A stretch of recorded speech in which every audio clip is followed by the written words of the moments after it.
The act led to the addition of no smoking stickers on public establishments. But are they really holding up? I went undercover with two of my co-workers to a few bars and restaurants in Lucas County to test the law. I have a copy of the lawsuit right here in my hands, and in it, the parent of a teenager, Sarah Krogel, is suing not only Toledo Public Schools, but also 3 Beverly Elementary employees. But something about her injuries puzzled the Lucas County coroner. The coroner believes she should have had far more trauma if she indeed fell from a moving car, like Russell said. 2 teams of agents, masked and armed, raided the retail stores while our cameras rolled. Many schools in the area are already calling off classes for today. The arson investigator just arrived on scene because the battalion chief told me that this is a suspicious fire. We tested 5 sites. Other restaurants and convenience stores in the Toledo area may also have dirty ice. Mold, slime, and buildup can be found noted throughout inspection reports I've collected from the Lucas County Health Department. A sweeping crackdown on unsafe bus companies could affect how you travel this holiday season. 2 Ohio Lottery Commission investigators and 1 undercover operation. We're conducting a retailer compliance inspection. I just confirmed with the officers that the driver is okay. He is not injured at this time, but police are definitely calling it a dangerous situation. What size of mattress did you want? After our visit on July 10th, I reached out to the Ohio Department of Commerce. During the call, spokesman Matt Mullins informed me the Monster resale shop was not registered with the state to sell used mattresses. Who makes that choice that you don't get to grow up with them? It's a question this daughter has been asking her entire life for 31 years, trying to make sense of what happened the night her mother was found unconscious along the side of the road. I want them to find out why. What really happened. An unsolved mystery requiring investigators to take a step back in time. Rockers with guitars and sold-out crowds often made up a Saturday night in Toledo, 1982. Southside Roxy was the backdrop for fans of loud music and long hair, a hot spot for college teens, including Dana Rosendale and Roxy Pello.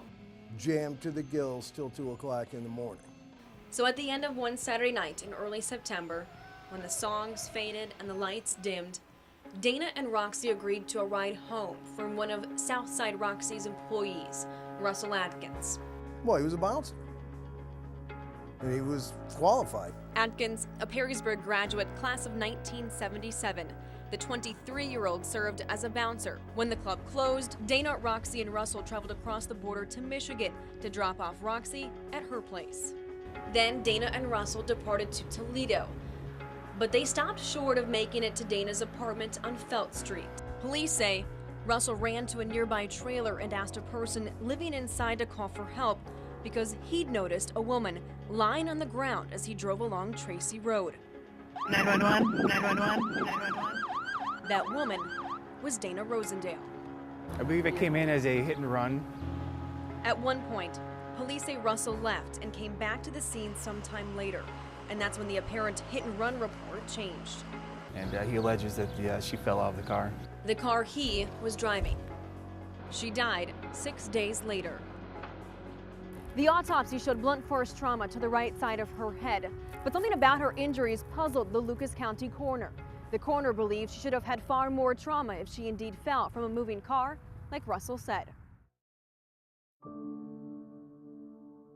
The cause of death was ruled undetermined, and eventually the case of Dana Rosendale grew cold. 31 years later, the unsolved file of Dana Rosendale returned to the hands of detectives with the sole help of Dana's daughter, Brittany Stork. My mom's mom mistakenly would call me Dana sometimes. And I'd say, no, it's Brittany. Brittany spent all of 8 months with her mother, left with only baby books and painful emotions. There was a little girl left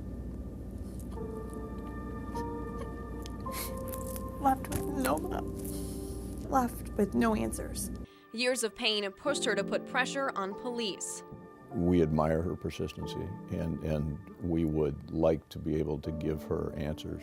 But the answers haven't been quick to uncover. Russell Atkins lawyered up, and Roxy Pello failed to appear for a polygraph in January.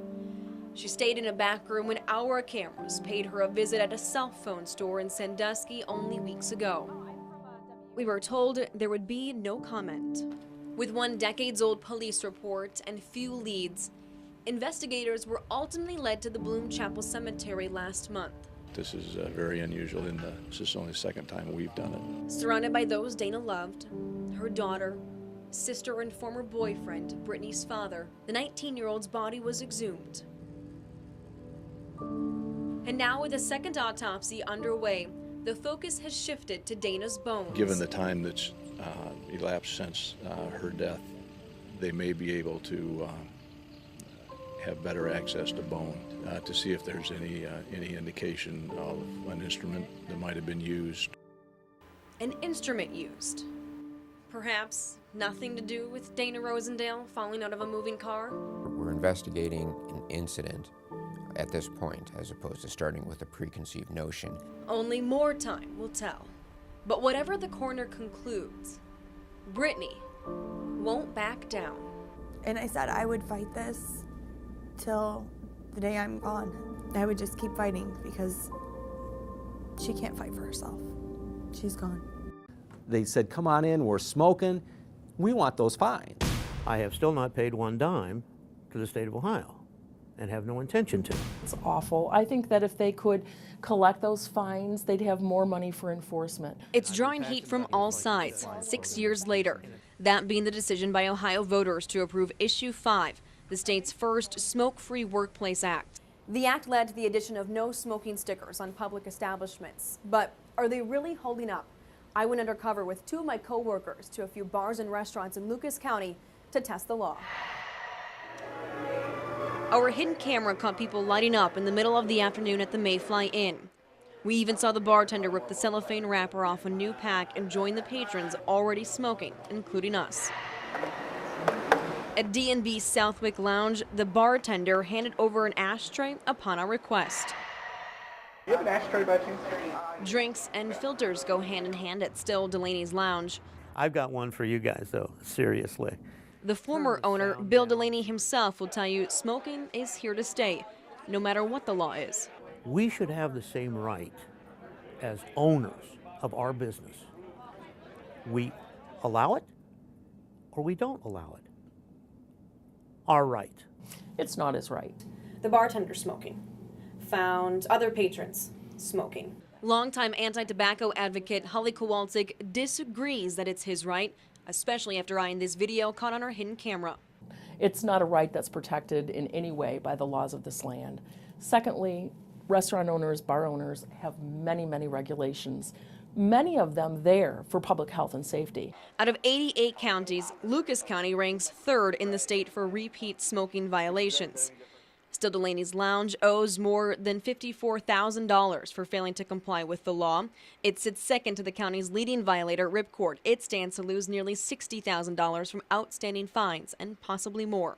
In 2010, the state attorney general's office filed an injunction against the bar in an attempt to get compliance and payment. The case is still being decided in Lucas County Court of Common Pleas.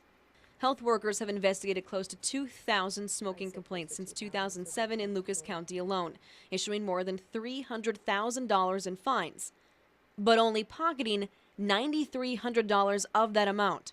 And last year, it received just one payment of $90. In those cases, we want them hands down. Lucas County Deputy Health Commissioner Larry Vasco remains confident the fines will be paid, but admits the process is slow. Personally, in our department's stance is, let's go after the liquor license, let's go after the tax returns, let's go after driver's licenses, let's go after whatever we have potential control over, and let's tie them up or get the money. We want to come to a bar and have a cigarette and a drink. Leave us alone. Yeah, thank you so much, Nellie. Well, there is no question that Mother Nature was very, very angry yesterday. I want to take you even closer now to some of the damage done here in Oregon. Take a look here this way. Believe it or not, this is what's left of the Sundance Kids Drive-In Theater. It suffered a serious punch from wind speeds upwards of 60 miles an hour. This scene is especially difficult for those who have been coming here for years. It is one of only a few drive-in theaters left in the state and is considered a landmark for the Oregon area. It went through some ups upgrades not long ago to improve the picture quality for moviegoers, but Straight Line Winds significantly changed its picture yesterday, leaving it in torn and tattered pieces. Without question, a severe victim of Sunday's wrath. Folks also in Cloverdale this morning, they are feeling the effects of Mother Nature yesterday. I'm going to turn things over now to Amanda St. Hilaire, who is live on the phone with us now. Amanda? We are following record-breaking cold weather this morning. Let's turn it over to certified most accurate meteorologist Chris Vickers for a few more details. Hello there, my friend. Are you staying warm? And keep in mind, sub-zero temperatures can be life-threatening. The cold weather is to blame for at least 16 deaths in the U.S., and it serves as a reminder to be extra careful if you plan to be outside today. Frostbite can happen within minutes, especially when our current temperature is below zero with a wind chill near 30 below. Mild frostbite can be treated at home by running warm water, not hot, over the affected area. If the pain is simply too much to bear, it may be best to seek out the help of a doctor. And folks, right now we are following breaking news for you this morning. Firefighters in Swanton battling a house fire. It's happening at County Roads E and 2. Amanda St. Hilaire is at the scene for us, and she joins us on the phone to avoid having to be out in this very cold weather. Wow, hard to think about having the firefighters just covered in ice from head to toe. Yeah. That's the thing. Emergencies don't stop just because it's cold out, right? Well, as a friendly reminder, everyone, Lucas County remains under a level 3 snow emergency along with many others. For a full list, visit ToledoNewsNow.com. Meanwhile, Toledo police on the hunt for a gunman right now. New overnight for you, a man is being treated right now, a victim of a gunshot wound. Police say he was shot inside a duplex in South Toledo. It happened along the 1900 block of Airline. Investigators believe the gunman fired shots through a back window. The shooter remains on the run. Vice President Joe Biden is reaching out to Iraq's prime minister amid violence in the country. This comes 2 years after the U.S. pulled out of Iraq. Over the weekend, several people were killed. White House spokesman Jay Carney reminded reporters Monday violence in Iraq happened even when there were 150,000 U.S. troops there. He adds the U.S. will deliver more missiles and surveillance drones to Iraq this year, but says Iraq needs to take the lead. The Minnesota teen is braving the frigid temperatures by sleeping outside. Yeah, and get this, he's been doing it for months. It was just going to be the summer initially, but then I got to August and I realized, geez, this has not been hard enough. Really? Well, he started out in a platform in a tree, and then when winter hit, he built a snow tunnel. So how does he stay warm? Well, he says he just makes sure to bundle up with several layers. But I'm not sure I would take that advice. That's in Duluth, Minnesota. I'm telling you, I used to live in Minnesota. It is very, very chilly. He actually plans on doing it for a whole year.